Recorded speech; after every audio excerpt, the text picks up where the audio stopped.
Moi je m'appelle Sébastien, je suis brasseur chez Gasconia, ça fait 2 ans. Alors si on est sur le brassage, la première chose qui se passe, on met les grains dans la trémie, ça se broie, c'est mouillé avec de l'eau chaude pour arriver à une certaine température dans la cuve d'empâtage. L'empâtage, ça veut dire que dans le grain on a de l'amidon. Cet amidon, c'est plein de sucre collé. On a des enzymes à l'intérieur de ce malt. Et ces enzymes, c'est des espèces de petits couteaux. Ces petits couteaux, ils vont couper l'amidon en sucre.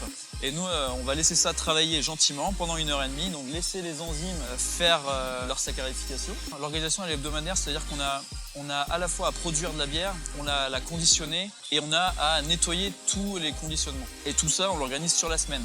C'est pas juste une journée type, c'est vraiment une semaine type. Du coup, c'est comme toujours, on va stériliser en amont. Le principe, c'est on a un carbonateur, donc on vient pomper la bière plate dedans. On injecte en même temps du CO2 et ensuite, il y a des tuyaux qui sortent des pompes pour aller directement dans le fût. Hervé et Joseph, c'est ce qu'ils ont fait. Ils viennent juste plugger la tête sur le fût.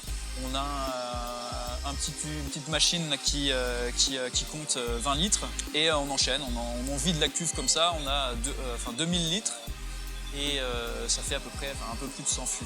Du coup la mise en bouteille, comme pour les fûts, la première étape c'est toujours une question de stérilisation, on protège tout, on inerte pour éviter l'oxydation de la bière et ensuite, à la différence du carbonateur, on carbonate pas en ligne, on vient rajouter du sucre, un sirop de sucre bouilli dans la cuve de garde, on touille à l'azote et ensuite on envoie tout ce mélange là dans les bouteilles. Donc il y a un gars qui est en amont qui alimente avec des bouteilles vides, ça se remplit tout seul, ça se capsule tout seul et il y a un gars à la sortie qui vient récupérer les bouteilles et tout ça après ça va en chambre chaude pendant au moins une semaine pour refermenter, donc fermenter le sucre qu'on a ajouté pour créer du gaz, pour avoir des bouteilles pétillantes. Alors l'étiquetage, c'est pas manuel, c'est semi-auto. C'est-à-dire qu'on alimente nous-mêmes et on récupère nous-mêmes et tout se fait tout seul au milieu, quoi.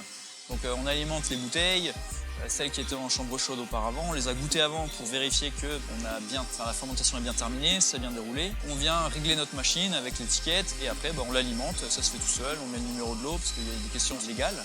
On met le numéro de l'eau, l'ADLUO, il y a un autre gars qui récupère tout ça dans des cartons, ça étiquette, en palette, et puis après ça part soit en expédition, soit au picking, soit au stockage. Donc là, pareil, hein, ça c'est machine, on vient tout simplement mettre nos fûts à l'envers dessus, ça les purge, ça les nettoie à la soude, ça les rince à l'eau, ça les neutralise, ça stérilise, et ça met sous CO2, et ensuite c'est prêt pour enfouir.